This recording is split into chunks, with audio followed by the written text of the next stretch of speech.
más, ¿vale? Puede aparecer también en décadas tardías, incluso en niños, y en poca frecuencia en varones también. En los varones suelen ser más agresivos, sobre todo cuando hay un componente renal. Patológicamente podemos hablar que es una inflamación de diversos órganos que se relaciona mucho con la presencia de la presencia de depósitos de los complejos inmunes en cada uno de ellos, fomentando un factor inflamatorio de estos. Epidemiológicamente sabemos que la incidencia y prevalencia siempre va relacionado con un diagnóstico precoz, ¿vale? Se habla que es de 2 a 7 personas por 10.000 habitantes, es frecuente verlos en América Latina.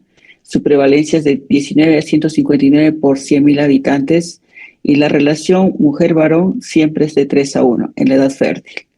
La mortalidad ha mejorado en los últimos 10 años gracias al diagnóstico precoz, a los nuevos tratamientos que vamos a ver actualmente y sobre todo pues a la responsabilidad también de los pacientes a tomar el tratamiento y hacer sus seguimientos. Dentro de la patogenia, como todas las enfermedades autoinmunes, está vinculada mucho a factores genéticos. Se habla que el lupus se relaciona a mayor de 100 losis asociados al lupus, pero estas siempre tienen que ver factores externos para que pueda estimularla y activar la enfermedad. Dentro de ello hablamos factores hormonales, factores ambientales, incluso la presencia de infecciones virales, bacterianas o medicamentosas. En esta época del COVID hemos visto que ha habido una frecuencia de aumento tras la infección del COVID. Felizmente, aquellos pacientes que han iniciado con lupus después de un COVID, de una activación infecciosa, no han sido agresivas, han sido bastante suaves, sobre todo de compromiso hematológico, ¿vale? La gran dificultad para un diagnóstico de esta enfermedad se viene relacionada con sus manifestaciones clínicas. La siguiente diapositiva, por favor.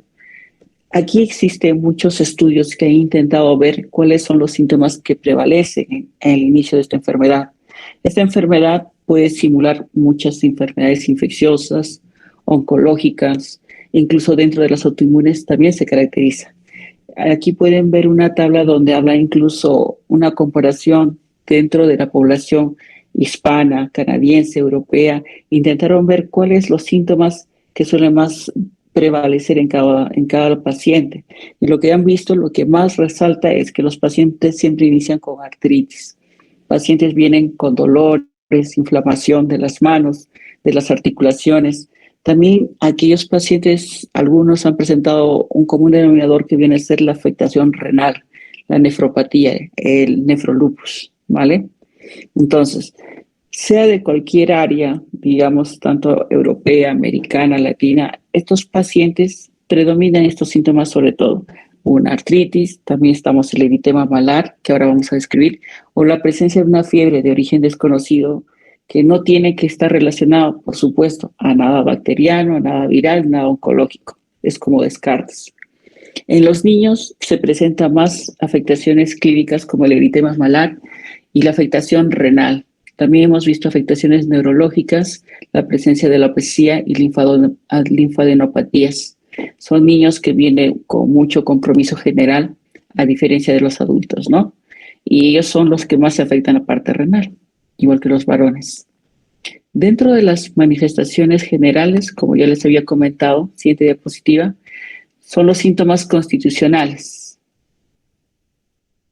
Ahí podemos ver que puede haber una linfadenopatía más o menos generalizada, pacientes que vienen con ganglios a nivel del cuello, a nivel de las axilas, presentan también esplenomegalia, presentan fiebre, no necesariamente, digamos, vespertino, puede ser una fiebre acompañada durante todo el día. Son los síntomas relevantes que aparecen sobre todo al inicio de la enfermedad en el brote, ¿vale? Entonces, todo paciente que viene una semana, 2 semanas con fiebre, siempre hay que sospechar una enfermedad autoinmune, sobre todo el lupus. Otras manifestaciones importantes, como hemos visto al inicio, vienen a ser las articulares. Más del 90% de los pacientes en algún momento refieren que existe problemas de dolores articulares. Lo interesante de esta enfermedad es que a pesar que hay dolor por semanas sin tratamiento, no son erosivas. Le sacas una placa, no tiene lesiones erosivas. Son más de afectación tendinosa, por eso pueden ver Como pueden ver ahí en las manos, son de afectaciones de desviación, pero sobre todo tendinosa. Puede afectar a diferentes articulaciones, pequeñas, medianas. En la siguiente diapositiva, por favor. Como las interfalanges distales, las metacarpofalángicas, a nivel de los codos, a nivel de las rodillas. Puede haber derrame articular también en este tipo de pacientes. Lo que es menos frecuente, como ya lo hemos visto, son las erosiones y las deformaciones en cuello del cisne. Existe una artropatía de Jacob, como pueden ver en la imagen de abajo. Esto está más se relaciona más a un componente de tendinosa. Cuando existe una inflamación crónica a nivel de las articulaciones sin erosiones, los tendones tienden a tener, digamos, una resistencia. Por eso les da esa disposición, una desviación de las manos. Pero es la afectación, sobre todo crónica del tendón, no de afectación articular directa. ¿Vale? Otras características importantes en este tipo de pacientes, siguiente diapositiva, vienen a ser las manifestaciones cutáneas. Es muy frecuente verlo. Son pacientes que sobre todo tienen las lesiones a nivel de la cara, como pueden ver de las pacientes ahí en las fotos, en ala de mariposa. Afectan a sus mejillas, afectan a la región dorsal de la nariz en forma de mariposa. Estas afectaciones son, digamos, de alguna u otra manera se activan con la exposición del sol. Por eso a algunos pacientes se les prohíbe en sí una exposición directa al sol, porque este es el inicio de un brote. Comienzan así con afectación ocular y pueden afectar a nivel articular y demás, ¿no? Muy frecuente encontrar eritema malar en un 60% de estos tipos de pacientes. Otras afectaciones cutáneas, siguiente diapositiva, tenemos el lupus cutáneo crónico discoide, en menos del 20%, y estos son, como ven aquí en la parte del cuero cabelludo del paciente, suelen dejar cicatriz. Son lesiones que afectan todo, incluso al cabello todo, y dejan las cicatrices de esa manera. Aparecen como anillos eritematosos elevados en la cabeza, en los pabellones auriculares, a nivel de la cara, en la zona de los brazos expuestas a nivel del sol y a nivel del tronco, ¿no? Todas son expuestas al sol, suelen aparecer estas lesiones. A diferencia del lupus cutáneo subagudo, como pueden ver aquí en la imagen, estas no dejan cicatriz, aparecen y con un tratamiento, con los cuidados convenientes, desaparecen. Esas lesiones también lo podemos ver que son eritematosas, son anulares, son papuloescamosas, algunas incluso les puede producir prurito. Se da en hombros, brazos, cuellos y troncos. Se ha visto que este tipo de lupus subcutáneo lo relacionamos con la presencia de anticuerpos en la sangre de los pacientes, aquellos pacientes que presentan anticuerpos como el RO y también el SSA, ¿vale? Y esos anti-RO y SSA, pues como saben, en su mayoría son también que te dan síntomas de un síndrome de Sjögren secundario, ¿no? Muy bien, a la siguiente diapositiva. Otras lesiones cutáneas, no ha salido muy bien ahí. Podemos encontrar en los pacientes son las úlceras orales. Son pacientes que hay que más o menos siempre preguntarles si han tenido heridas, lesiones que no son dolorosas, ¿vale? Alopecia, como ven en la segunda foto, esto es muy frecuente. La mayoría de los pacientes vienen con sus brotes y bastante caída de cabello y su rash malar. También puedo encontrar el síndrome de Raynaud. El síndrome de Raynaud es un problema de vasodilatación, vasoconstricción a nivel de los vasos pequeños en las manos. Tenemos 3 fases en el Raynaud. Nos vemos de una manera muy roja, digamos muy pálida y luego un poco así azulada. Mientras que existe la fase, digamos, de palidez, esto quiere decir que hay una alteración a nivel distal de los vasos. Esto da el fenómeno de Raynaud. Es más frecuente encontrarlo en otras enfermedades como las enfermedades de las esclerodermias. En poco porcentaje sí encontramos en el lupus. También encontramos una vasculitis. Ven las piernas de la paciente ahí. Estas son unas lesiones purpúricas que se puede relacionar también a una vasculitis en pacientes. Y por lo otro, otras lesiones erosivas, necróticas. Son muchas las manifestaciones cutáneas en el lupus, que posteriormente vamos a ver cuál de ellas nos va a ayudar más directamente en su diagnóstico. Siguiente diapositiva. Sobre las manifestaciones hematológicas, también es importante. La mayoría de los pacientes siempre vienen con una afectación, sobre todo de leucopenia. La leucopenia tiene que ser de predominio linfopénico, ¿vale? Y también podemos encontrar una anemia hemolítica autoinmune.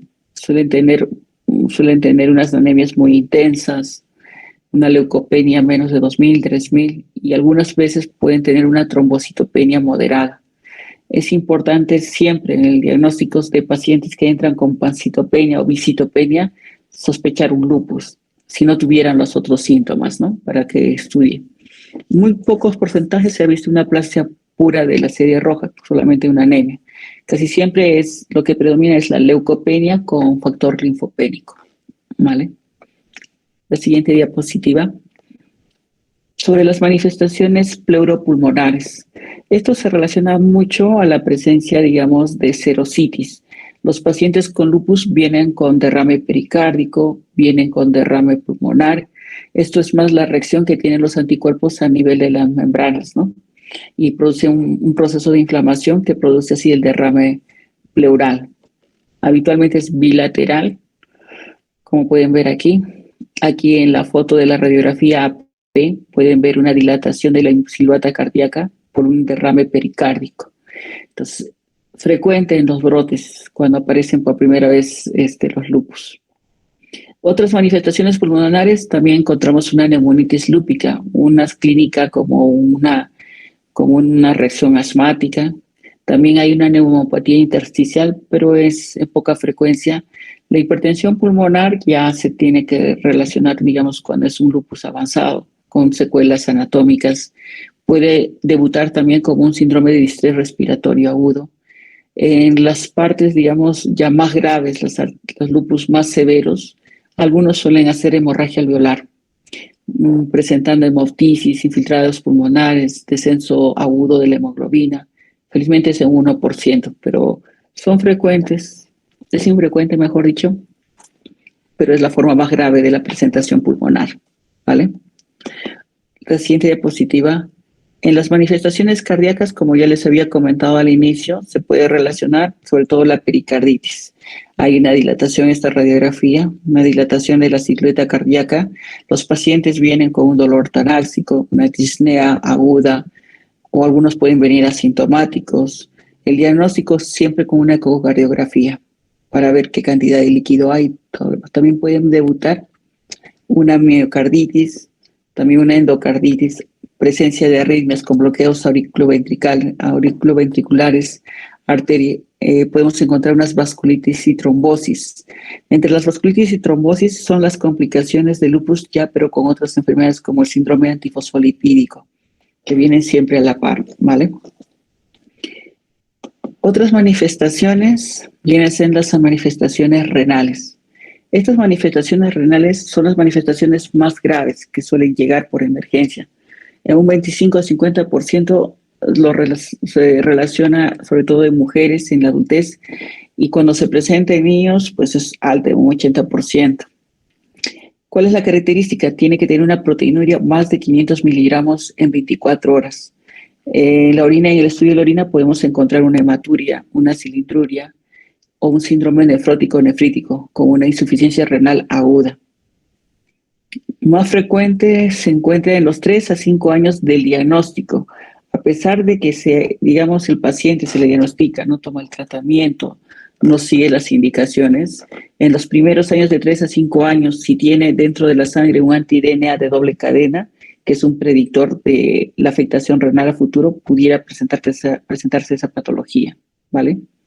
Entonces, si viene mi paciente, le diagnostico lupus, le hago un estudio autoinmune completo y encuentro dentro de su historial un anti-DNA de doble cadena elevados, un C3, C4 alterado, podríamos decir que en ese momento la relación de la afectación renal se debe a su lupus, ¿vale?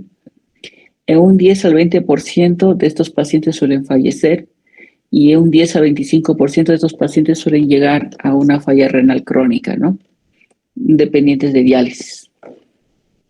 La siguiente diapositiva. Esto es una clasificación que da el Colegio de Nefrología.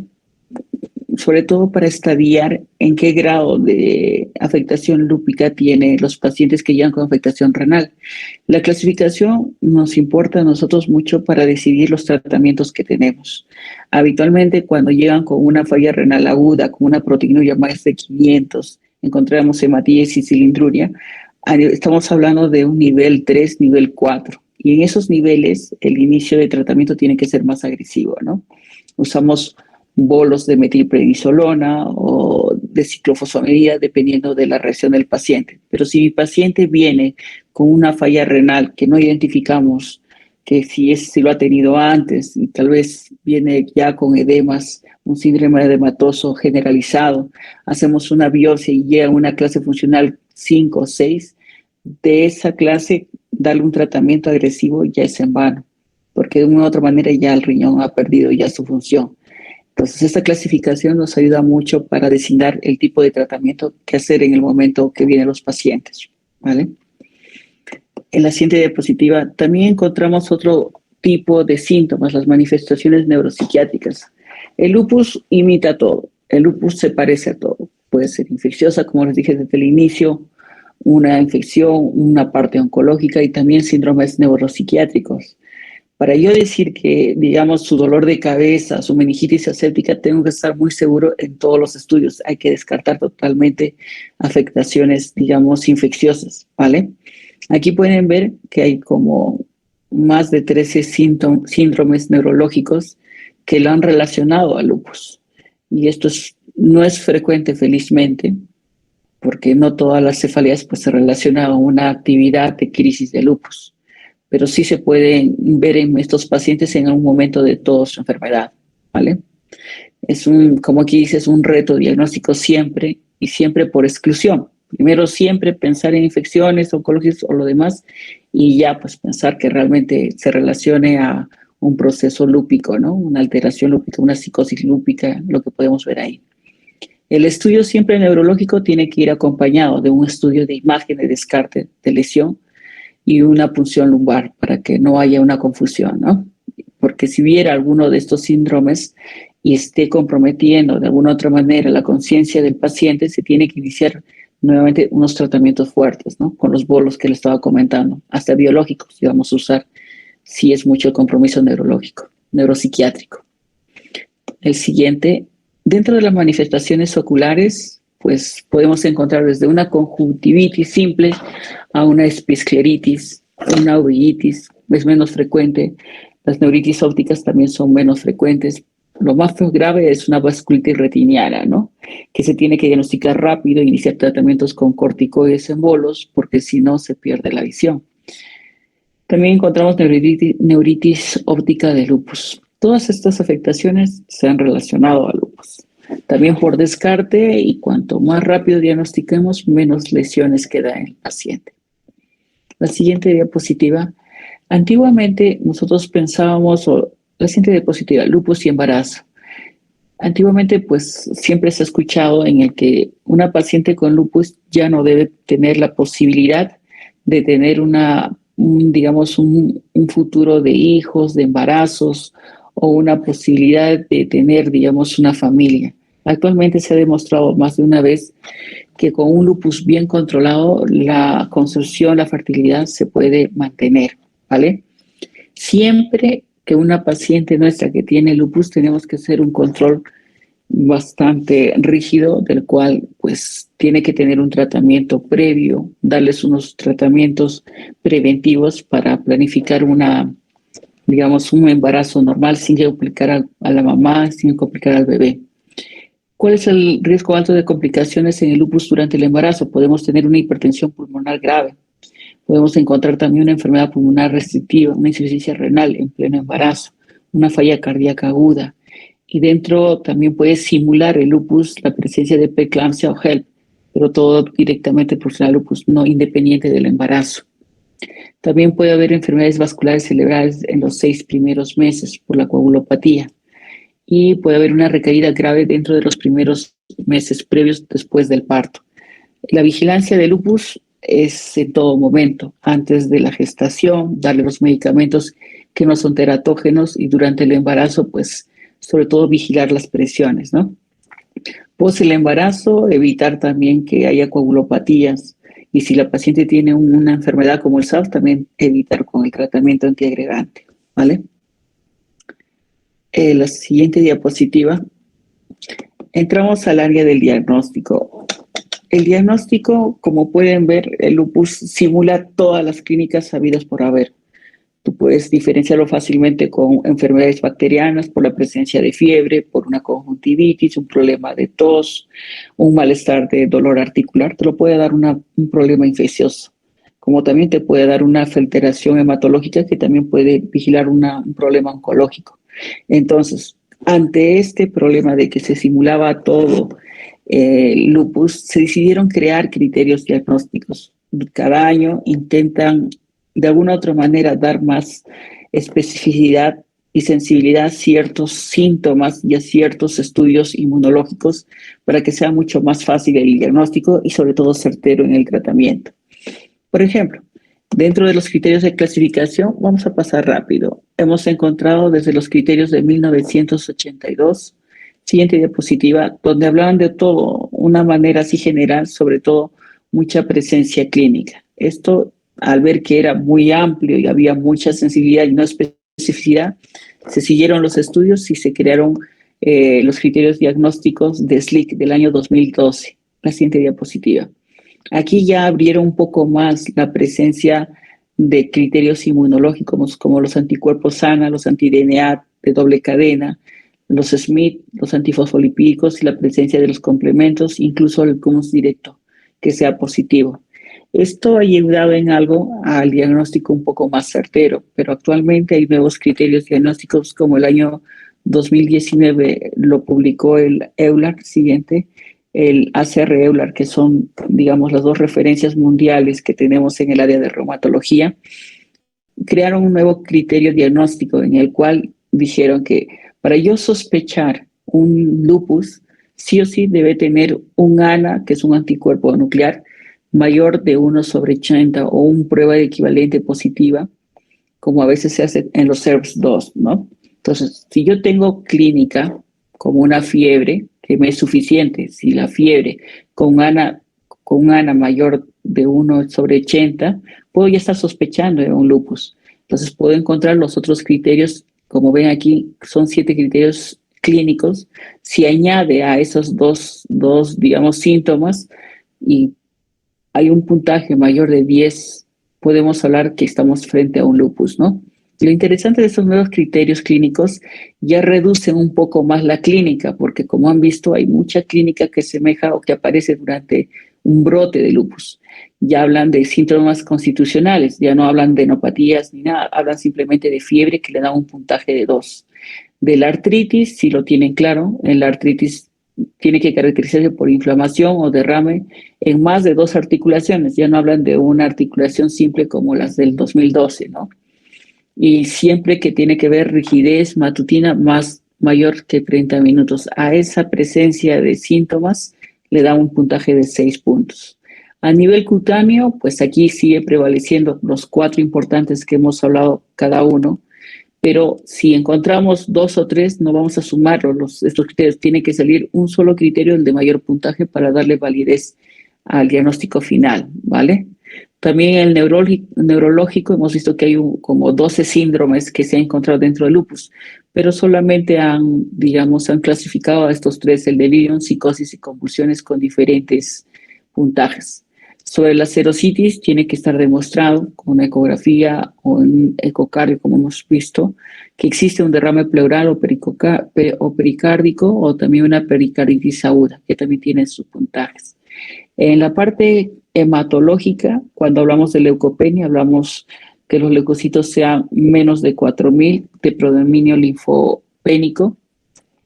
Trombocitopenia, hablamos la presencia de menos de 100.000 plaquetas y que exista una hemólisis autoinmune. Entonces, una anemia con reticulocitos, todo eso da un criterio para un lupus, ¿vale? Sobre la afectación renal, así puntual, proteinuria más de 0.5 gramos en 24 horas, y si en biopsia podemos encontrar una clasificación 2, 5, 3 o 4 de nefritis lúpica. ¿Por qué estos grados? Porque si nosotros encontramos un grado 1 es un riñón normal, pero si entramos un grado 5 o 6 que habíamos hablado, estamos pensando que ya es un riñón ya muy crónico, muy tardío, que donde no encontramos ni anticuerpos. Por eso le dan prevalencia a este tipo de clasificación del grado 2, 5 o 3 o 4, ¿vale? Sobre los parámetros inmunológicos siguen contemplando la presencia de los complementos del C3, C4 bajo, ahí pueden ver, y de la presencia ya de anticuerpos antifosfolipídicos. Hay pacientes que tienen el síndrome de SAF, son pacientes que hacen coagulopatía, y dentro de ellos tienen todo como 5 anticuerpos de coagulación, pero aquí dentro del criterio de lupus, lo que le dan la mayor prioridad son de 3, de anticardiolipina o beta-2-glicoproteína, y también la presencia de un anticoagulante lúpico. Cualquiera de estos dos te pueden dar un puntaje de 2, ¿vale? Y otros anticuerpos de alta especificidad, siempre la antidenia de doble cadena y el SMIT. Entonces, ¿qué te dice estos nuevos criterios ACR-EULAR del año 2019? Dice, para que yo sospeche a un paciente que tiene lupus, tiene que tener de inicio un ANA positivo. Antiguamente decían, con un ANA negativo puede ser lupus, puede ser. No, ahora han visto que, de acuerdo a los estudios metaanálisis que han hecho, es necesario tener un ANA positivo para el diagnóstico más preciso, ¿no? Y de las manifestaciones clínicas debe tener 1, si tiene 2, con un puntaje mayor a 10.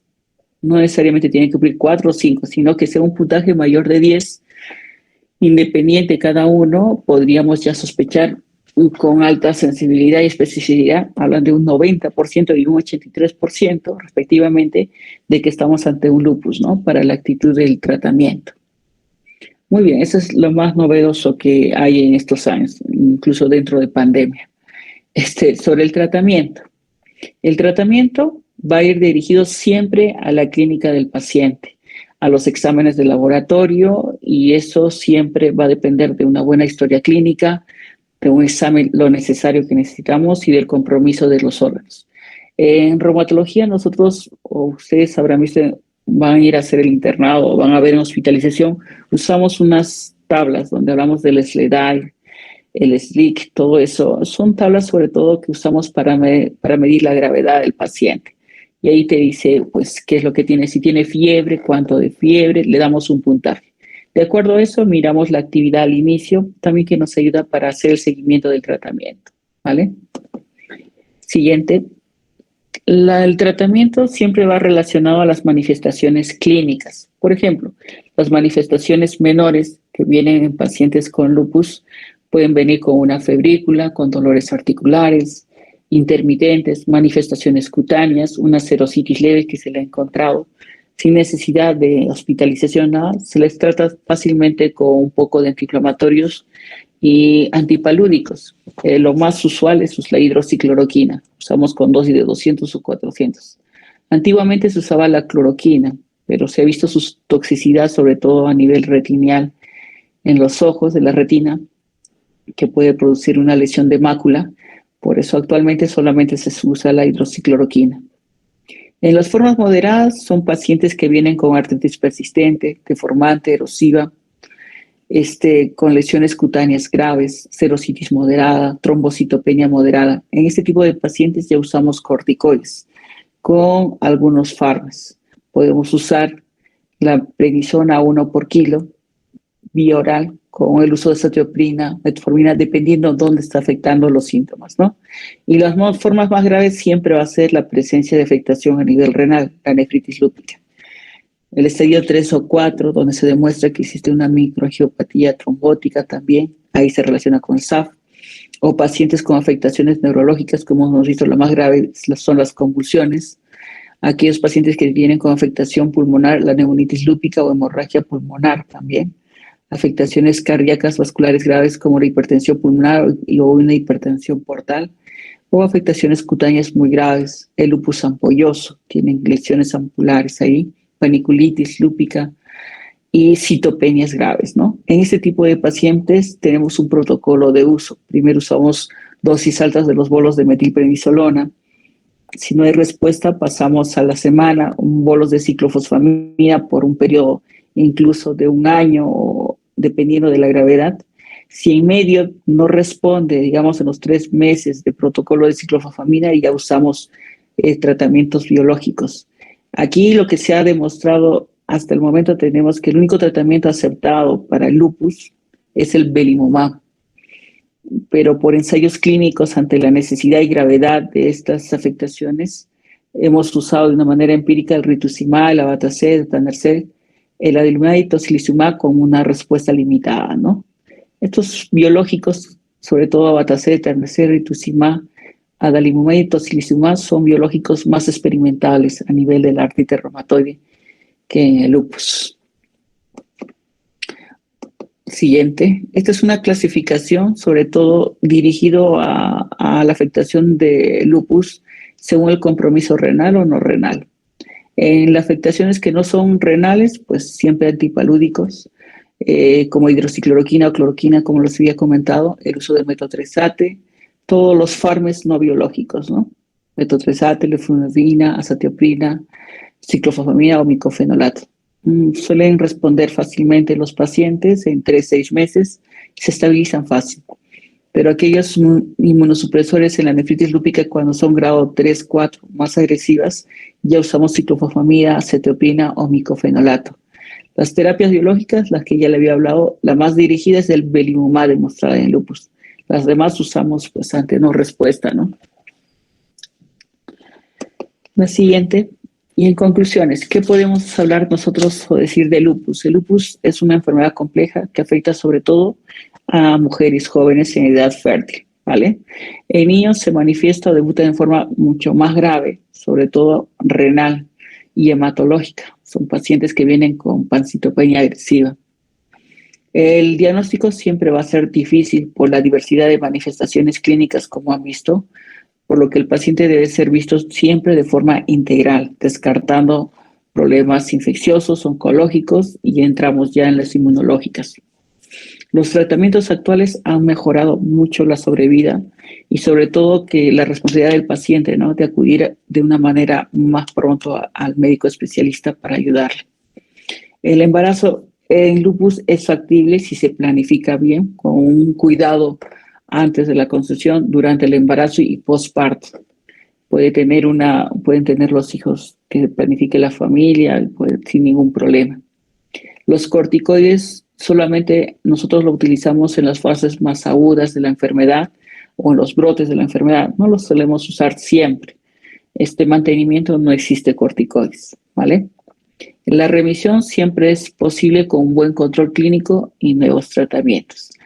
Algo que resaltar de los criterios diagnósticos celular ACR el del año 2019, primero, que todos los pacientes, para sospechar que tienen lupus, tenemos que pensar que deben tener un ANA mayor de 100, mayor de 80, ¿vale? Es el criterio de entrada.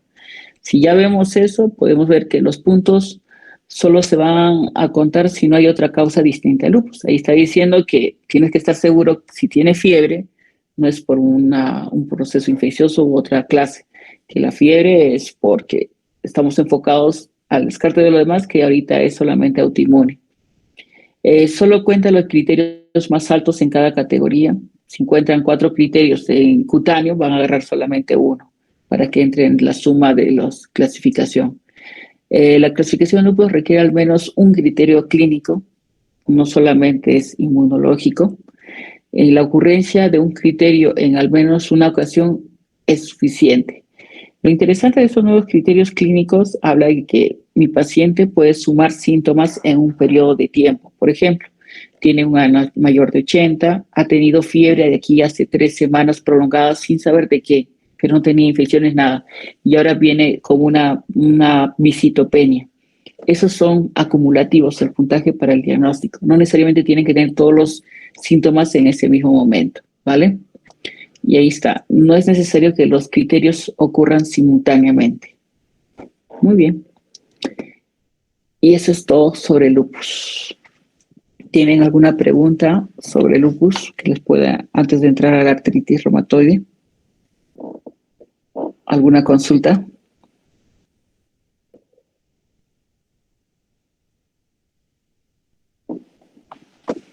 No tengo el listado para preguntarles, ¿no? ¿Alguna pregunta, duda? Enfóquense en su estudio y yo preguntaría mucho sobre los nuevos criterios clínicos de ACR, que es lo novedoso, ¿no? Por lo demás, son criterios del tratamiento un poco más profundos, supongo que preguntarán en el examen. ¿Preguntas? ¿Alguna duda?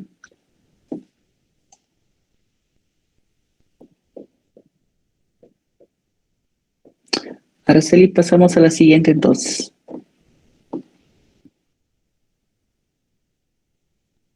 Sí, doctora. Ya, vamos con la artritis reumatoide, que es más sencillo todavía.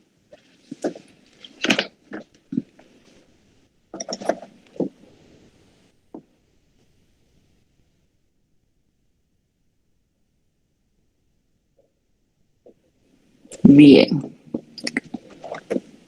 A ver, la artritis reumatoide viene a ser la enfermedad más frecuente de todas las enfermedades autoinmunes que tenemos en la atención del día a día, ¿no? Porque las no autoinmunes son aquellas, las degenerativas, que es la artrosis, o las metabólicas, que es la osteoporosis. Pero dentro de todas las autoinmunes, la artritis reumatoide es la más frecuente. Siempre en la consulta de 20 llegan 7 o 8.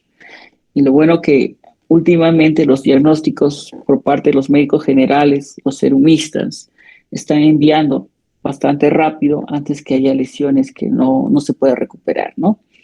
¿Qué podemos hablar de la artritis reumatoide? Sabemos que es una enfermedad crónica sistémica, predominantemente articular, que produce una sinovitis persistente, de tal manera, como ven ahí en el dedo, en el cuadradito, como hay una sinovitis persistente, significa una inflamación persistente, va a producir una hiperplasia e hipertrofia de sinoviocitos. Existen características de sinoviocitos. Tenemos un sinovicito tipo A y tipo B. El tipo A es macrofágico, actúa como defensa, y el sinovicitos tipo B son las que producen los derrames articulares o el líquido sinovial, ¿vale? Entonces, estos son más estimulados en este tipo de enfermedades. 2. Existe un daño estructural en el cartílago articular y en los huesos y en los ligamentos. Aquí sí vas a ver erosiones, destrucción erosiva, a diferencia del lupus. El lupus, le sacas una radiografía, no tiene erosiones, solamente que están desviados por inflamación de los tendones. En cambio, ellos sí. Vamos a ver las radiografías a la siguiente y vamos a ver que sí hay erosiones, y es su característica. Es una enfermedad que produce erosiones articulares y que no solamente afecta a nivel articular, aunque suelen ser las más dolorosas, las más visibles, también puede afectar en otros órganos. Hay una afectación extraarticular que implica diferentes órganos y sistemas, ¿vale? Siguiente. Epidemiológicamente sabemos que la artritis reumatoide cubre del 1 al 2% de todas las enfermedades a nivel mundial. Eso es bastante frecuente. La relación siempre, aquí también, igual que la mayoría de todas las autoinmunes, es más en mujeres que varones, en una relación de 3-1. Frecuente en mujeres de 35 a 50 años. También se ve una artritis de inicio tardío en adultos mayores, 60, 70 años suele aparecer, y en niños, aunque en niños es diferente pronóstico, porque en los niños es mucho más suave, dependiendo, se les llama una artritis idiopática juvenil, que ya es otro tema, ¿vale? Siguiente. Etiológicamente, pues sabemos que es desconocida, que es multifactorial. ¿Existe una base genética? Sí existe. Se habla de un 70% de un compromiso, la presencia del HLDA DR4 con sus subtipos, subtipos 3.2, 3.4. Realmente es bastante amplio, pero esta es la base genética. También existe una respuesta inmunológica. Dentro de las respuestas inmunológicas, lo que va a predominar siempre es la presencia de los linfocitos T al inicio de toda la cascada inflamatoria. Posteriormente les voy a indicar cómo se realiza. Y esta fase inmunológica, fase genética, estimulada, digamos, con los factores ambientales, suelen favorecer a la reacción inflamatoria en los pacientes. La reacción inflamatoria es con la activación de las células inflamatorias dentro de la articulación, produciendo síntomas y poco a poco, pues, produciendo las afectaciones, como pueden ver ahí, más notables, ¿no? Erosiones, desviaciones y lo demás. Siguiente, la fisiopatología. Este cuadro me gusta porque está bastante claro y todavía está dentro de los rangos de aceptación. Como pueden ver aquí en la fisiopatología, todo comienza a nivel de la activación de las células T. Tenemos la TH1, la TH17. Ahora también ya sabemos que existe un TH17, 1, 2, son subtipos. Pero ¿cuál es la importancia de las T? Las T es producir interferones inflamatorios, de tal manera que el equilibrio que siempre hay en las articulaciones de las no inflamatorias, pues se rompe. Aquí, como ven, se activan los linfocitos T a través del TH1 y TH17, aumentando las interleuquinas 17, las TNF-alfa, los factores de crecimiento, la interleuquina 6. Y esto es importante detectarlo porque gracias a los tratamientos novedosos, si bloqueamos toda esta cascada al inicio, pues evitamos la destrucción final, ¿no? Como pueden ver, también hay colaboración de las células B, donde producen las proteínas como el factor reumatoide, la presencia de anti-CCP, y no solamente se queda ahí, tanto estimulación de las células T y de las células B van a estimular también a nivel de los macrófagos, produciendo más interleuquinas inflamatorias, más factores de necrosis tumoral, e incluso entrando, digamos, a la cascada del RAN ligando. La cascada RAN ligando es una cascada que se utiliza para el equilibrio de la formación de la osteoporosis. El RAN ligando es ahí bloqueada, estimulada, donde estimula a los osteoclastos a producirse y producir la osteoporosis. Por eso, una paciente que tiene artritis reumatoide siempre se relaciona con una osteoporosis secundaria. Esta es una fisiopatología muy, muy clara, muy bonita, de estimulación de células y cómo compromete pues la articulación del paciente, ¿vale? Siguiente. Dentro de las formas clínicas, siguiente, podemos ver siempre la afectación articular en esta enfermedad. Es la artropatía inflamatoria. Habitualmente son simétricas. Como ven, la imagen de las dos manos se da en las dos manos. No, es muy infrecuente encontrarla solamente en una mano. Son simétricas, son poliarticulares. Poliarticulares significa cuando hay afectación de más de 4 articulaciones. Oligoarticular 1, un de 2 a 3 y monoarticular 1, ¿vale? Esta es poliarticular, más de 4 articulaciones, es crónica, aditiva, comienzan primero con las muñecas, luego pasan a interfalanges proximales, luego a hombros, codos, a eso se llama divitiva, y son simétricas, que afectan en las dos manos. Y sobre todo, lo que habíamos comentado es erosiva y deformante, ¿vale? Siguiente. Dentro de la afectación articular es un 90%. Va a venir mi paciente y vamos a notar que te va a decir que tiene rigidez matutina mayor siempre de 30 minutos. El que no, y es más, lo tienen toda la mañana, a diferencia de una artrosis. Cuando viene un paciente con artrosis, se fue la imagen, creo, ¿no? Cuando viene un paciente con artrosis, habitualmente te dice que tiene una rigidez matutina, pero se relaciona bastante con que se desaparece en 30 minutos, 20 minutos les dura una artrosis. Pero en una artritis, no, en una artritis tiene que durar toda una mañana, incluso es difícil el cierre de las manos, con mucho calor, con mucho dolor, ¿vale? Vamos a ver la deformidad progresiva de las articulaciones, claro, si no hay un buen tratamiento, y va a tener también una limitación en la movilidad articular. Ahí ven en las imágenes, ven una articulación saludable donde ven el cartílago indemne, el espacio articular, meniscos, incluso la cápsula de la sinovia. En la artritis reumatoide todo esto se pierde, hay una inflamación de la membrana sinovial, hay un desgaste del cartílago, hay una reducción del espacio articular simétrica. Como es inflamatoria, es simétrica. A diferencia de la artrosis, donde el espacio articular son asimétricas. También existen otros síntomas. En 1% hablamos unos síntomas como la presencia de astenia, existe disminución del apetito, hay anorexia, hay pérdida de peso, incluso pueden presentar estos pacientes en un momento febrícula. Muy bien, siguiente. Dentro de la artritis reumatoide,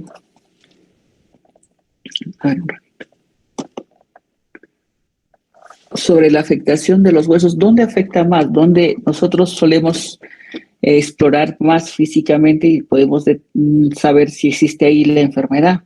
En su mayoría afecta en un 91% en las metacarpofalángicas. Es ahí donde se producen las primeras inflamaciones. Otros en la interfalange proximales, en las muñecas, en las rodillas, en los hombros, en los tobillos y pies es de menos frecuencia. Este esquema que ven ahí, ese muñequito, lo usamos mucho para clasificar dónde está aumentando la inflamación y nos ayuda sobre todo para el seguimiento del tratamiento. Entonces, si nosotros queremos saber si es una artritis reumatoide, muy pocos, aunque puede haber uno en 100, pueden debutar en la rodilla. La mayoría es un debut en muñecas, metacarpofalángicas e interfalanges proximales. Simétricos, van a haber mucho calor, dolor, limitación. Es muy doloroso de todas maneras. Es fácil diagnosticarlo en la exploración. Siguiente. Sobre otra afectación de órganos, la otra más frecuente es la afectación del ojo, el síndrome de Sjögren secundario. El síndrome de Sjögren es una enfermedad donde los anticuerpos o la afectación celular atacan aquellas glándulas que producen, digamos, lágrimas, que producen saliva, incluso a nivel de las mucosas genitales. Todo eso puede dar sequedad, puede relacionarse también con el artritis reumatoide. El tratamiento es similar, pero siempre es, si tenemos un síndrome de Sjögren, con seguimiento con el oftalmólogo, sobre todo para mantener indemne la córnea, que siempre es importante. Otras afectaciones de los ojos, la epiescleritis, la escleritis anterior, la escleromalacia, la uveitis y la vasculitis retiniana. El diagnóstico de esto también tiene que hacerse precoz para el inicio de tratamiento, igual que otras patologías. Cuando ya hay un compromiso vascular ocular, se tiene que tratar de una manera un poco más agresiva para que no deje secuelas y le dañe al paciente. Siguiente. Los otros órganos que se pueden afectar también son pulmones. Y en los pulmones también encontramos derramas de la membrana pleural y la presencia de los nódulos reumatoideos. Los nódulos reumatoideos es frecuente, sobre todo a nivel, digamos, a nivel de roce, pero si hemos encontrado a nivel pulmonar también. Son nódulos fibrosos con centros necróticos, con formación de histocitos. Esto es importante saberlo porque algunos lo refieren mucho incluso en los exámenes, le dan mucha importancia a la presencia de los nódulos reumatoideos y de que están compuestos. A nivel pulmonar tenemos la pleuritis, las bronquiolitis, los nódulos reumatoideos también intrapulmonares y con el tiempo podemos encontrar fibrosis pulmonar. La fibrosis pulmonar aparece en una artritis reumatoide, sobre todo aquellas que no han sido tratadas o con una evolución de más de 10 años. Esto también nos complica en el tratamiento porque usamos como escalón, como primera escala para el uso de tratamiento del metotrexate en la artritis reumatoide y estos con el tiempo también pudieran dar fibrosis pulmonar. Entonces, cuando vienen los pacientes y vemos una disnea que comienza de una manera paulatina, siempre una radiografía pulmonar o un TACAR para ver que no esté iniciando una fibrosis pulmonar, ya sea por el tratamiento o por su artritis de por sí. ¿Vale? Siguiente. Las afectaciones cardíacas son menos frecuentes. Podemos encontrar incluso unas afectaciones de microinfartos muy infrecuentes. Podemos encontrar vasculitis sí, a nivel de los vasos. Puede haber pericarditis, puede haber miocarditis, pero es de 1 al 2% la afectación cardíaca en una artritis reumatoide. Sobre todo se da en aquellos pacientes que no han tenido un tratamiento oportuno, ¿no? Que no tienen un tratamiento continuo. Muy bien, siguiente. A nivel de la piel, la vasculitis reumatoide sí se ha visto y es frecuente, como ven ahí en las piernas, en esos puntos son púrpuras, que se puede relacionar también a una baja de plaquetas o una afectación de vasculitis reumatoide que afecta a nivel renal también. Cuando vemos estas vasculitis, habitualmente suelen tratarse con bastante corticoides y con eso y reposo suelen superar estas afectaciones, ¿no? Son pacientes ya ancianos que les suele aparecer. Gente joven es muy difícil y sobre todo ver y cuidar su afectación renal, ¿vale? El eritema nodoso, como ven ahí al lado, aparecen golpes, son paniculitis, son lesiones dolorosas, calientes a nivel tejido celular subcutáneo. También es una manifestación de complicación de la artritis. Lo bueno que con corticoide y reposo suele mejorar eso. Y arriba en la mano ven los famosos nódulos reumatoideos. Esto se ha relacionado mucho cuando encontramos en pacientes que tienen factores reumatoide la cantidad bastante elevada, más de 200, 300, son como predictivos de que les va a salir los nódulos reumatoideos. Se les relaciona a eso, ¿no? Más frecuente en las zonas de roce, pero lo pueden ver fácilmente en los dedos, en las manos, en los codos, en las plantas del pie. A nivel renal, cuando hay pacientes pues, que pueden formar amiloidosis, ya es muy infrecuente. La amiloidosis se miraba en pacientes con artritis con fiebres prolongadas, sin tratamiento. Actualmente es muy infrecuente encontrar una amiloidosis primaria por la artritis reumatoide. Ya no se ve eso. La vasculitis, también lo que hemos hablado de manifestación de piel, la manifestación renal puede activarse, sobre todo cuando dejan de tomar su tratamiento por un periodo, ¿no? En personas, sobre todo adultos, los ancianos, los adultos mayores. Siguiente.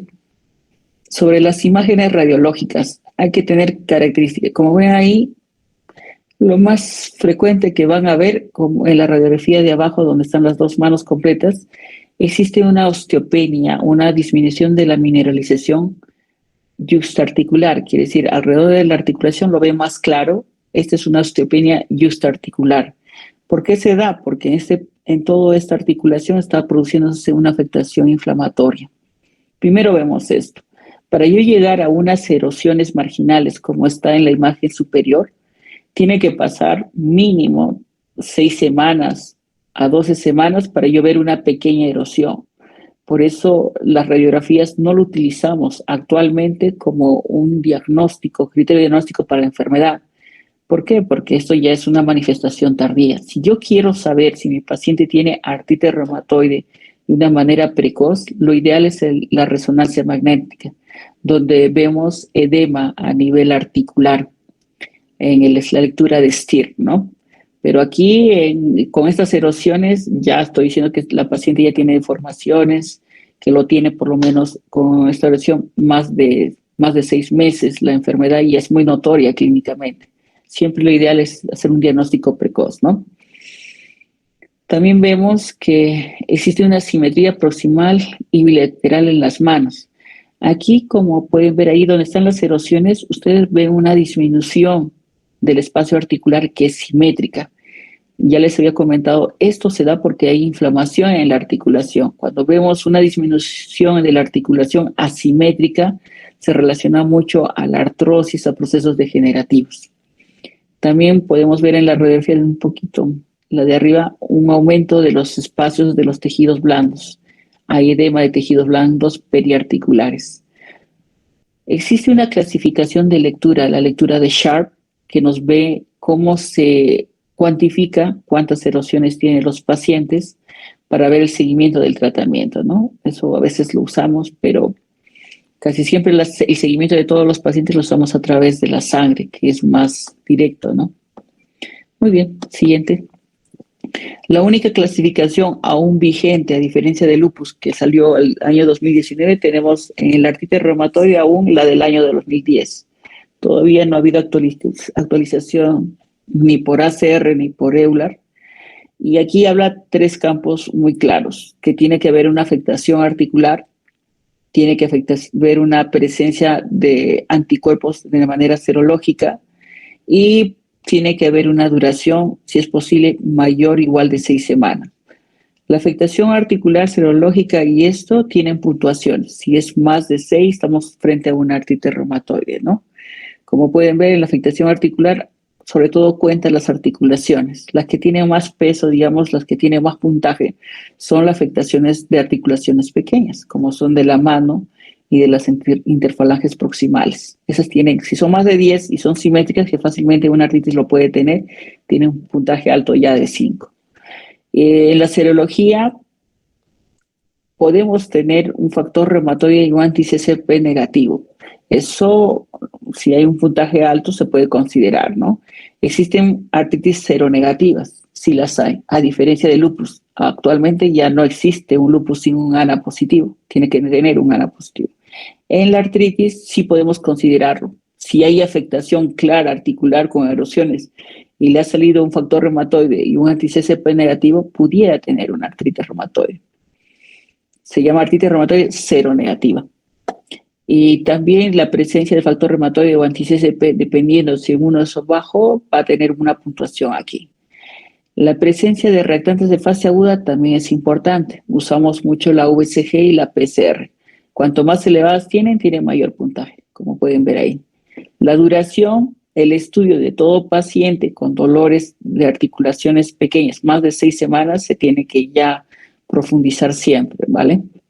No estamos hablando de una artritis de manos, de muñecas de una semana, que muchas veces que puede ser por sobrecarga o puede ser mecánica, sin necesidad de llegar a ser una artritis reumatoide.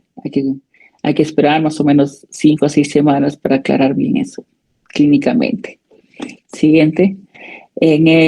En las consultas nosotros nos guiamos mucho, sobre todo cuando usamos tratamiento biológico, sobre mediciones de actividad de los pacientes, de la enfermedad, y ahí usamos la clinimetría. Usamos el DAS28, el SDAI, el SEDAI y el FDA. Aquí son fórmulas matemáticas donde habla sobre todo el número de articulaciones dolorosas, tumefactas del paciente y el laboratorio que pueden presentar en ese momento, ¿no? Como la PCR o la VCG, el nivel de dolor que puede sentir el paciente o que puede percibir el médico durante la exposición y todo ello, ¿vale? Siguiente. Aquí están los índices más claros de cuánto suelen tener, el DAS28, el SEDAI, y si de acuerdo a la sumatoria, cuando se les examina, qué cantidad puede decirte de alta actividad, mediana actividad o baja actividad. También usamos criterios para ver si están en remisión o no, como es el cuadro de abajo. Mi objetivo es que mi paciente, con el tratamiento que yo le esté dando, cualquiera de ellos, que ahora vamos a hablar del tema, siempre tenga una articulación dolorosa menos de 1, inflamada menos de 1, y los reactantes de fase aguda estén bien controlados, como pueden ver. Y el paciente siempre denote que no le duele, ¿no? Que sea un EVA de 1 o 0, si es posible. Esas son categorías de remisión, de control y sobre todo de saber que el paciente está yéndole bien el tratamiento que se le ha dado, ¿vale? Muy bien. Siguiente, tratamiento. Siguiente. Este es un cuadro bastante sencillo para saber. Desde hace muchos años se han usado muchos medicamentos para la enfermedad de artritis reumatoide, desde sales de oro hasta otros medicamentos que finalmente ya no se dan. Actualmente tenemos muy clara la clasificación. Tenemos medicamentos FARMES se dice modificadores de la enfermedad, que son no biológicos, biológicos y unos elementos JAK, inhibidores JAK. Los no biológicos son aquellos que se usan como el metotrexate, que es el pilar, hasta ahora se demuestra que es la mejor opción para iniciar el tratamiento. Otro es la leflunomida, la sulfasalazina. Y dentro de la novedad son los tratamientos biológicos que hace exactamente ya 20 años a nivel mundial ya salieron y se han visto muy buenas las respuestas sin efectos secundarios tan fuertes, ¿no? Ahí tenemos los anti-TNFs, el adalimumab dentro de los biológicos, anti-TNF, adalimumab, el etanercept, golimumab, el infliximab y el certolizumab. Lo que tenemos en el seguro es el etanercept, que es un anti-TNF de receptor, que ahora les voy a explicar mejor con un esquema. Es muy directo ante un TNF que bloquea así la cascada inflamatoria. Las respuestas son buenas en su mayoría, pero algunos no es suficiente. Por eso siempre tenemos varias alternativas. Otro biológico son los inhibidores de coestimulación inhibidor como el abatacept. Fue uno de los primeros biológicos también que ahora no se utiliza mucho. No lo tenemos aquí en Perú, en el seguro, mejor dicho. Los anti-TNF, los anticélulas B, el CD20, el rituximab, es muy buen biológico y es más, lo usamos más incluso para otras enfermedades autoinmunes. De alguna otra manera inhibe también las escalas inflamatorias en las otras enfermedades, ¿no? Independiente de la artritis. También hay uno que es bastante novedoso, el tocilizumab, que es un inhibidor del IL-6, lo habrán escuchado incluso para el tratamiento del COVID. Esto es bueno porque bloquea a nivel de los receptores IL-6 y bloquea, digamos, toda la cascada inflamatoria. Lo interesante de este biológico es que puede actuar solo. Todos los demás siempre hay que acompañarle con un fármaco biológico, un metotrexato, leflunomida, para que su resultado sea mejor, sea mucho más eficaz. Y tenemos otro que es el anakinra, y el E1 fue uno de los primeros biológicos que se usó para la artritis, con poca eficacia, poca respuesta. Actualmente ya no se usa mucho. En Perú ni lo usan, creo. Lo usan para niños, para otras enfermedades autoinmunes generalizadas. Siguiente. Entonces, aquí están en esquema todos los que representan los biológicos dentro del artritis reumatoide, ¿vale? Son muy, sobre todo el Atenerce es lo que más usamos. Ahí infliximab fue el primer biológico que se usó. El adalimumab muy bueno también se utiliza en artritis reumatoide, que sobre todo tienen afectación ocular, ayuda mucho en la uveitis a diferencia de todos los demás. Y en la siguiente vamos a ver un bonito esquema, un gráfico que está donde actúa cada biológico según la cascada inflamatoria. Al inicio les mostré que siempre comienza la estimulación de las células T junto con la célula B para formar una cascada inflamatoria y producir todo el proceso inflamatorio de desgaste, incluso de osteoporosis, de daño articular, sinovial y de cartílago. Pues aquí están todas las células, pero con sus respectivos biológicos. Aquí ven. El rituximab actúa directamente frente a las células B, la parte amarilla, en los receptores CD20. Aquí bloquea las células B. ¿Y qué forman las células B? El factor reumatoide, anti-CCP, las proteínas. Entonces bloquea de alguna otra manera, pero no bloquea totalmente. Por eso se crearon sobre todo los anti-TNF que están bajos, que tienen más radicales inflamatorios. Ahí pueden ver dónde actúa el etanercel, el infliximab, el golimumab. Son muy específicos dentro de la cascada de inflamación. También vemos al tocilizumab, ya no agarra las células, sino agarra ya las interleuquinas, que es el IL-6 de inflamación. El anakinra y el E1 con menos efectos. Y el anti-JAK son de membrana, que no está aquí, que también es los nuevos tratamientos. Son moléculas que inhiben dentro de la célula, más específico de los receptores JAK, el baricitinib y el tofacitinib, que sí tenemos en el seguro. Aún nosotros no lo hemos usado, por lo menos aquí en Huancayo, lo que estoy usando es el etanercept porque la mayoría está respondiendo. Pero ya tenemos, si es que no hubiera respuesta, que hay un porcentaje de pacientes que hacen resistencia y no responden los biológicos, se tiene que cambiar, ¿no? Se tiene que cambiar a otra molécula, a otra célula para seguir manteniendo la inactividad del paciente, ¿vale? Siguiente. Entonces, en conclusiones, ¿qué podemos saber? Que el diagnóstico precoz de la artritis reumatoide va a depender mucho de la clínica, del laboratorio, y si hablan de una imagen, es resonancia magnética de manos, ¿vale? La radiografía no se utiliza para el diagnóstico precoz, eso es para vigilar la evolución de la enfermedad, pero no nos ayuda para nada para un diagnóstico precoz. Por eso dentro de los criterios clínicos de diagnóstico no encuentran la imagen de rayos. Y por el costo, la resonancia no lo pueden estandarizar como parte de criterios de diagnóstico. Tan solo clínica y sangre, con eso es suficiente.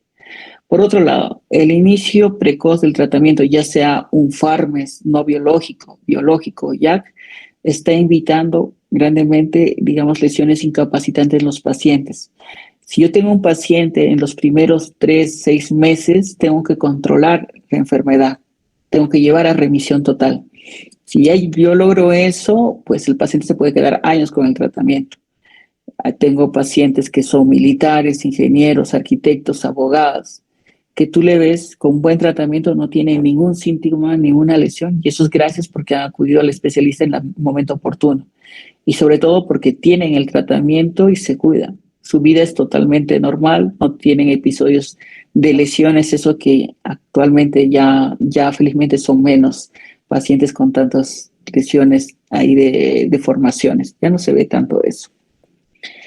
El uso de los glucocorticoides siempre lo usamos al inicio, sobre todo en los brotes, no tanto como el lupus, que usamos muchos bolos. Aquí usamos muy poco, usamos de 10 miligramos a 30 miligramos al inicio, si es que es necesario. Muy pocas veces se usa los bolos, a menos que haya una vasculitis asociada o un problema ocular asociado, ¿no? De lo contrario, se inicia al inicio, en las crisis, y de ahí se quita. Cuando ya está reviado, se quitan los glucocorticoides, que no es para siempre un paciente con artritis reumatoide. Y siempre es importante el control periódico de los pacientes por los efectos secundarios que puede dar los fármacos. Por ejemplo, metotrexate. Metotrexate me puede dar problemas hepáticos. Por lo menos en los 3 meses, 6 meses, yo tengo que controlar el hígado, cómo va, si se está adaptando con el paciente. Otro, si yo tengo ya un paciente que tiene más de 4 o 5 años con metotrexate, que lo pueden tomar más de 20 años sin ningún problema, tiene que ir siempre a la par con un estudio pulmonar por la fibrosis pulmonar que le pudiera dar. El otro medicamento la leflunomida, es muy bueno y es potente, se toma todos los días. El problema es que en algunos pacientes les da alopecia, se les cae mucho el cabello. Y realmente estéticamente el paciente quiere un equilibrio, ¿no? Otro es que les puede dar pancitopenia, hace una afectación medular que si yo veo en los 3, 4 meses tengo que quitar el tratamiento a pesar que es bueno, pero eso solamente se logra con sus controles periódicos de los pacientes. El medicamento siempre se tiene que ser revisado, tenemos que dar de una forma ascendente, lenta, de tal manera que se mantenga el tratamiento y sobre todo que no se lo quiten, ¿no? Concientizar a la población que ese tratamiento es para toda la vida y se va a quedar para toda la vida. La enfermedad no va a desaparecer. ¿Que podemos reducir dosis? Sí. Incluso los biológicos podemos reducir a los 2 años las dosis, pero no debe dejarse nunca ante una enfermedad como la artritis reumatoide, ¿no? Muy bien, jóvenes. ¿Alguna pregunta sobre alguna de las dos enfermedades? Doctora, buenas noches. Buenas noches. Dime. Mi consulta era acerca de mujeres embarazadas, ¿cómo es el tratamiento ¿El lupus o artritis? de artritis? Es mucho más sencillo. Habitualmente la artritis en el embarazo suele apagarse.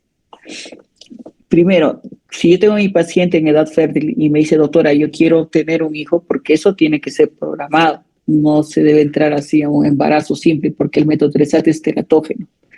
Entonces, yo primero mi objetivo es encontrar remisión en ese paciente. Quiere decir eso, controlar su enfermedad. Le digo, mira, ahorita ya estás controlada, ¿quieres planificar embarazo? Sí. 3 meses antes de la fecundación se quita el metotrexate. Se reemplaza por un fármaco suave que es la hidroxicloroquina, incluso se ha demostrado que no hace daño al bebé y lo mantiene inactivo la enfermedad. Como ya está en remisión, no va a tener ningún problema el cambio de metotrexate a hidroxicloroquina. Y se da, digamos, el corticoide mínimo, prednisona de 5. Llega a la concepción en los 3 meses. Durante los 9 meses el paciente, si es una artritis reumatoide, no tiene ningún síntoma. Y es más, ellos mismos se quita la prednisona, la hidroxicloroquina se lo puede quitar, porque no entra en una remisión total gracias a todo ese componente hormonal que le favorece la artritis reumatoide. Pasado los 9 meses, ya se le sugiere al paciente que va a iniciar nuevamente la hidroxicloroquina si es que quiere lactar a la niña o al niño, al bebé. Se le inicia eso y prednisonas a bajas dosis, ¿no? Porque cuando ya pasa el embarazo, se reactiva la enfermedad y algunos pueden reactivarse mucho más fuertes. Pero yo no le puedo dar metotrexate. Si quiere cumplir para una lactancia, le sigo dando la hidroxicloroquina hasta unos meses, ¿no? Y si su artritis se logra activar, digamos, al tercer 4 meses, a pesar de la hidroxicloroquina, ya pues planificar con su pediatra de darle suplementos e iniciar nuevamente el metotrexate, ¿no? No existe daño o avance articular de la enfermedad cuando está en remisión y sobre todo cuando está en el embarazo. Pueden llevarlo muy bien. Tienen niños y no se ha visto. Incluso algunas madres sin la planificación previa de la limpieza de 3 meses del metotrexate o la leflunomida, pues se embarazan, llegan embarazadas. Y el producto, felizmente, aunque la bibliografía habla de un porcentaje de evidencia, C, creo, de teratogenicidad, han salido bien. Pero lo bueno es que la artritis en el embarazo se va muy bien, genial, no hay repercusión durante el embarazo, ni en el parto, ni nada. A posterior sí se puede ir a activar, ¿no? Entonces no hay ningún problema con el paciente. Planificarlo, quitarle el fármaco más fuerte, reemplazarlo y normal, pueden tener sus niños que deseen. Siguiente. ¿Alguna pregunta más? Ya. Sí, doctora, mi pregunta era sobre el metotrexate. ¿Se debe de usar de forma oral o subcutánea? Interesante. Muy bien. Tenemos dos metotrexates, el vía oral y el subcutáneo. En primer lugar, yo diagnostico a mi paciente, momento cero de artritis reumatoide, ya inicio el metotrexate. Lo que solemos iniciar siempre es por vía oral, por la accesibilidad que tiene el paciente, ¿no? Ahora, me dice, ¿cuál es mejor? Se ha visto que la subcutánea, que también lo pone intramuscular, tiene mejor biodisponibilidad. Se habla que si yo voy a llegar a dosis mayores de 15 miligramos, sería mejor la subcutánea o la intramuscular, porque se ve, las pastillas metotrexates son de 2.5. Si yo quiero 15 miligramos, estamos hablando de 6 pastillas cada semana. Y esa incomodidad no suelen tener los pacientes. Entonces, enseñarles para que lo puedan usar subcutáneo o intramuscular a partir de 15 miligramos. Pero ¿cuál es nuestra realidad? La mayoría de nuestros pacientes son de provincias, son alejados. Entonces, como la dosis máxima es hasta 20 miligramos o 25 miligramos, que son 8 pastillas o 10 pastillitas semanales, las repartimos en dos grupos, ¿no? Un sábado y domingo. Te tomas 4 el sábado y 4 el domingo. Entonces, ¿pueden usar los dos? Pueden usar los dos. Algunos pacientes incluso tomar muchas pastillas no les gusta y pues le podemos cambiar subcutánea, ¿no? Sobre todo que haya alguien que lo ponga, porque en la mayoría, en los lugares alejados, pues no tienen ese acceso y tienen miedo hasta ponerse como una insulina. Entonces mantenemos la vía oral. Mientras que lo tomen, genial. ¿Cuál es mejor? Le iría mejor subcutáneo o intramuscular mayor de 15 miligramos. Inicial siempre vía oral, sobre todo para que se adapte, ¿no? En los primeros meses. Gracias, doctora. Ya. ¿Alguna pregunta más? Cualquiera de los dos temas.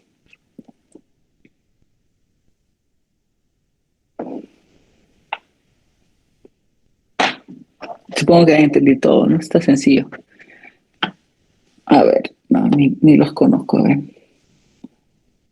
Doctora, yo tengo una pregunta. A ver, dime. ¿Cuál es la diferencia entre un donante vivo y un donante cadavérico para el caso de un trasplante renal en un paciente que tiene lupus? Bueno, en primer lugar, habitualmente de trasplantes yo no te podría especificar mucho, eso tendría que hablarte del nefrólogo y la parte de trasplante. Un paciente que tiene un lupus grado 5, me estás hablando porque ya perdieron ya los riñones, ¿no? Que sería ideal, ¿no? Eso es lo que me estoy entendiendo. Si un donante cadavérico, bueno, lo ideal siempre es de un donante vivo, familiar y que esté adaptado al tema, pero no habría ningún problema en ninguno de los dos por parte del lupus, ¿ah? Porque al final son donantes. Lo que sí se tiene que controlar siempre en cualquier donación de órganos en un paciente de enfermedad autoinmune es la inmunosupresión.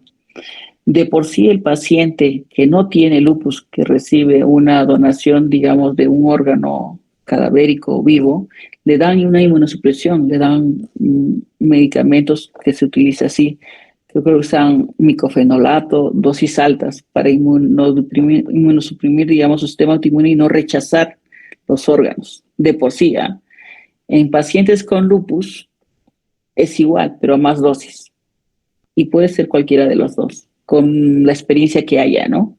Que yo tenga entendido de donante cadavérico, yo no he visto mucho, pero sí de donante vivo, pero con bastante inmunosupresión, porque al final, si se activa nuevamente, daña nuevamente el riñón nuevo, ¿no?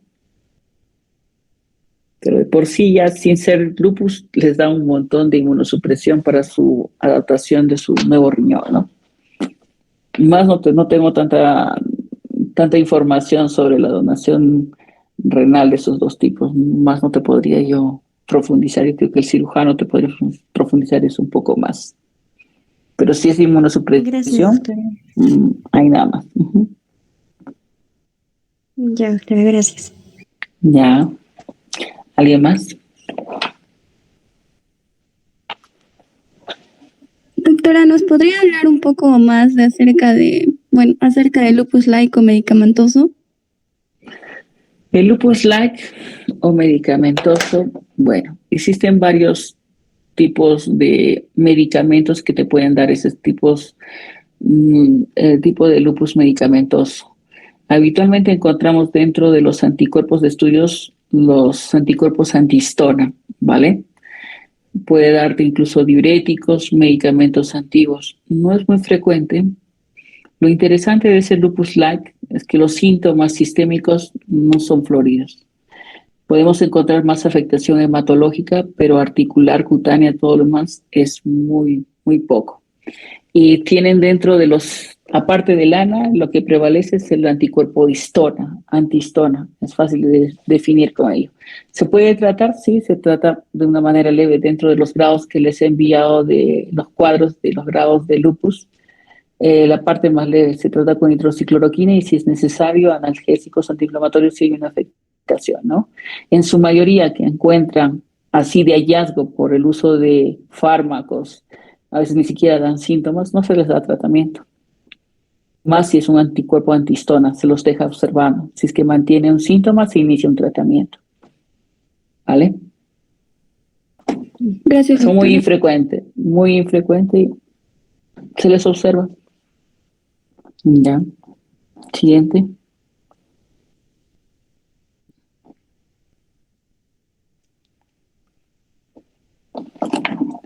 ¿No hay preguntas más? No, doctora, yo tengo una consulta más. Del lupus y el síndrome antifosfolipídico. Dime. Acerca del síndrome antifosfolipídico con el lupus, ¿que pueden superponerse? El síndrome antifosfolipídico es una enfermedad de alteración, digamos, con los anticuerpos que producen microtrombos, ¿vale? Se relaciona mucho, aparece mucho, así como el artritis con el Sjögren, se relaciona mucho con el lupus. Si yo veo un paciente, mujer fértil, con 4 o 5 abortos, mi estudio primero va a ir dentro de las enfermedades autoinmunes a pensar que es un SAF, que es un síndrome antifosfolipídico. Pero dentro del estudio también tenemos que abarcar el lupus. Muchos de los SAF también tienen lupus a la vez. Por eso se llama un lupus, un SAF secundario por el lupus. ¿Que puede tener el paciente un SAF primario, tan solo SAF? Sí. Ahora, el tratamiento sí difiere bastante. Si yo tengo un paciente con lupus y SAF, yo tengo que iniciar una antiagregación, una anticoagulación de acuerdo al periodo, si el paciente quiere estar fértil o si está embarazada. Y si tiene lupus, tengo que iniciar hidroxicloroquina, tengo que iniciar corticoides. Ese tipo de manejo tiene que estarse claro, el diagnóstico tiene que ser bien evidente, porque si mi paciente que tiene SAF durante su embarazo, yo tengo un buen manejo de anticoagulación, está embarazada durante el embarazo, va todo bien, y si llega a los últimos meses de embarazo y yo no he diagnosticado el lupus, igual me da un síndrome de HELLP con daño renal y todo demás, por no tener la parte preventiva de lupus, ¿no? ¿Pueden convivir? Sí pueden convivir. ¿Puede estar uno independiente del otro? También. Porque si yo tengo simplemente un SAF, es mucho más fácil. Es un antiagregante, un anticoagulante, sin ningún corticoide ni nada. ¿Puede encontrar los dos? Sí. Se llama síndrome overlap. Cuando existen dos patologías independientes, se pueden dar. El SAF también se encuentra bastante en pacientes que tienen el síndrome de Sjögren, aquellos que tienen ojos secos, bocas secas. ¿Cómo diagnosticar cualquier SAF? Trombosis. Mujeres con abortos frecuentes, varones que hayan tenido un ACV o un infarto o una trombosis venosa profunda bastante jóvenes y no hay una manera no hay golpe, no hay trauma y de repente tienen, ellos son sospechosos de SAF. Pero dentro del protocolo, siempre, ante todo SAF, es importante hacerle un estudio de descarte de lupus, ¿ah? Siempre, porque los tratamientos son diferentes.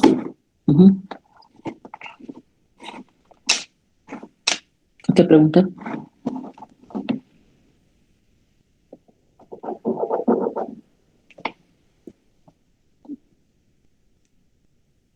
¿Alguna pregunta más?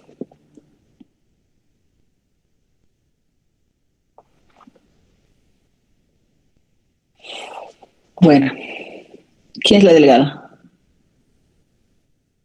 ¿No está? Sí, doctora, aquí estoy presente. Son los dos únicos temas, ¿no? Sí, doctora. Son los dos Bueno. únicos temas. ¿Ya no hay preguntas entonces? Muy bien, chicos. Les Al parecer no, doctora. deseo mucha suerte en su examen. Son temas muy bonitos y la evidencia clínica es mucho mejor el día a día. Ver estas patologías y sobre todo darles un buen tratamiento, ¿vale? Para los que necesiten, estoy en el hospital, ahí en el Hospital del Seguro. Siempre es bueno saber un poco más de estas enfermedades, aunque parezcan raras. Realmente la frecuencia está aumentando por todas las epidemias que estamos pasando. El diagnóstico precoz y el tratamiento precoz es importante. Sobre todo controlar el estrés. Tengo muchos colegas nuestros, estudiantes vuestros, con estas enfermedades que se activan durante el estudio, más por el estrés. Así que con calma y que les vaya todo muy bien, ¿vale? Cuídense. Nos vemos. Ya puedo cortar, ¿no? Gracias, doctora. Chao, cuídense. Adiós, chao. Sí, doctora.